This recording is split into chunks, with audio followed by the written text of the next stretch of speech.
Los infiltrados de la Cámpora. Este es el informe que prometemos esta noche, porque desde el año 2003 hasta el año pasado, hasta el 2014, cuando se tienen obviamente cifras, aumentaron 1.500.000 empleados. 1.500.000 empleados. En el año 2003 había 2.200.000 y en el 2014 3.700.000. El verdadero problema de esto es que muchos de los que fueron nombrados a pesar de que no tenían los requisitos mínimos para los cargos a los cuales estaban siendo nombrados. Esto ya es una irregularidad absoluta, tuvieron que recurrir a una forma legal muy particular para hacerlo y además, esto se lo contaremos después del informe, nombrar empleados a sabiendas de que no cumplen con los requisitos es un delito, está en el Código Penal, es el artículo 253 que es muy claro. Pero este es el informe de los infiltrados de la Cámpora. El aumento de empleados públicos en la década ganada no registra antecedentes en la historia de nuestro país. Es que desde el 2003 a la fecha subió casi el 70%. Pero desde 2007, año en que asumió la presidencia Cristina, y ante la ausencia de Néstor, la Cámpora, la agrupación que lidera Máximo Kirchner, consiguió infiltrarse en cada uno de los sectores administrativos jerárquicos del Estado con sueldos de hasta 65.000 pesos. Los diferentes ministerios, la ANSES, Aerolíneas Argentinas y la flamante Agencia Federal de Investigación son ejemplos de oficinas cooptadas por la Cámpora. Por lo general, son jóvenes sin títulos universitarios ni antecedentes laborales que no cumplen con los requisitos mínimos exigidos por la ley y el convenio marco del empleado público, y que aterrizan en cargos gerenciales, pasando por encima de aquellos empleados que llevan años haciendo carrera. Por eso, la excepción ya se transformó en regla.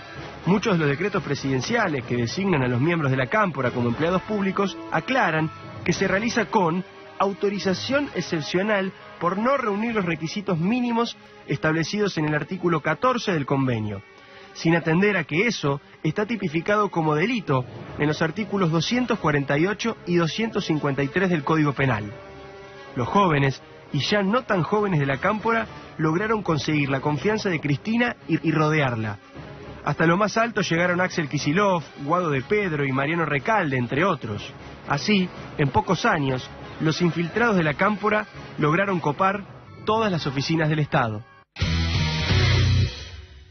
Ahí están los datos duros y concretos. Yo contaba recién también en el informe sobre el artículo 253. Lo curioso es que el artículo 253 es clarísimo, no tiene lugar para malas interpretaciones. Dice que será reprimido con multa de 750 pesos a 12.500 e inhabilitación especial de 6 meses a 2 años el funcionario público que propusiera nombrarse para otro cargo público a persona que no cumpliera con los requisitos legales. Y esto es lo que está ocurriendo, y también está ocurriendo un fenómeno muy extraño que es la multiplicidad de trabajos que tienen algunos. Margarita Stolbizer, que está con nosotros, denunció en particular el caso de Luis Rodolfo Tailade, que tenía 2 trabajos y ahora tiene 3. Ya vamos a conversar con Margarita en profundidad. Y lo último, y que esto es algo nuevo que está ocurriendo en este momento, el gremio de judiciales que está a cargo de Julio Piumato, que es un hombre, saben ustedes, cercano a Hugo Moyano, está denunciando que además de intentar meterse el oficialismo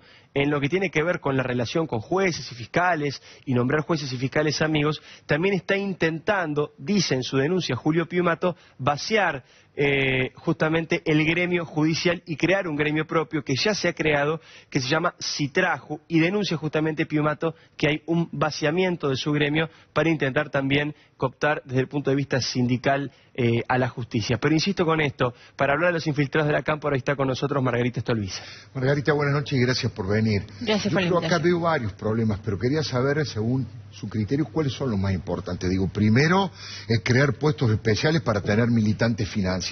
Segundo, generar como topos para darle problema al futuro gobierno. Y una de las cosas que a mí más me preocupa, y usted se ha ocupado específicamente, es que en muchos casos desplazan a la gente profesional que sabe y ponen gente que no tiene la menor idea del manejo del Estado.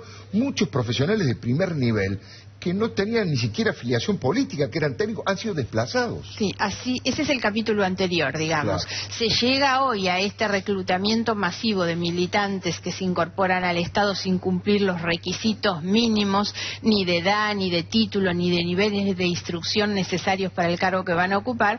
El capítulo previo fue el desplazamiento de mucha gente. Nosotros hemos recibido testimonios que lindan con la violación a los derechos humanos, realmente discriminación lisa y llana de las personas por no pensar de determinada manera, una técnica del Ministerio de Energía desplazada por la opinión de su marido.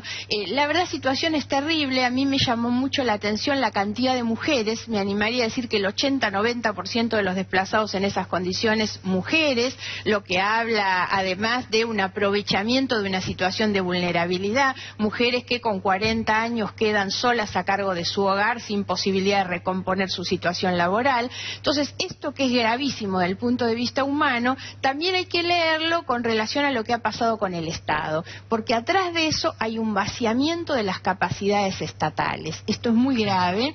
Esto demuestra el desprecio hacia la tarea técnica y profesional, porque la gente que quedó afuera, que quedan afuera por sus opiniones o porque no aceptan ser cómplices. Claro. Yo empiezo a advertir, corrupción, dicen, claro, yo empiezo a advertir este tema con el caso de la Inspección General de Justicia, donde es un escándalo, donde Tailade, de quien se hablaba recién, es uno de los interventores en su momento de la IGJ. Ahí empezamos a ver que una funcionaria, una profesional, que no aceptaba la negación a dar curso a los pedidos de acceso a la información pública en los expedientes vinculados con Vudú, con Chicone, de Olfán, Van den Broele, empieza a ser perseguida, porque hay tareas de acoso, de acorralamiento. Al profesional lo mandan a servir el café o a comprar el papel higiénico, y de ahí a su casa, carpetas médicas, un acoso y una violencia laboral brutal. Y ahora viene entonces el segundo capítulo, que es este reclutamiento masivo. Creo que hay que marcar además algo que nosotros denunciamos el año pasado cuando se trató en el Congreso una ley que apuntaba a disminuir el trabajo precario, y la verdad es que nosotros tenemos el Estado como el mayor empleador en condiciones de precariedad. Lo grave es que la precarización de los trabajadores estatales se utiliza como presión sobre esos trabajadores. Claro. Entonces, sos precario, pues lo que ocurre en muchos de estos casos es la no renovación de sus contratos. Claro. Entonces, o venís al acto o no tenés renovación, sos funcionario y aceptás, claro. Exactamente.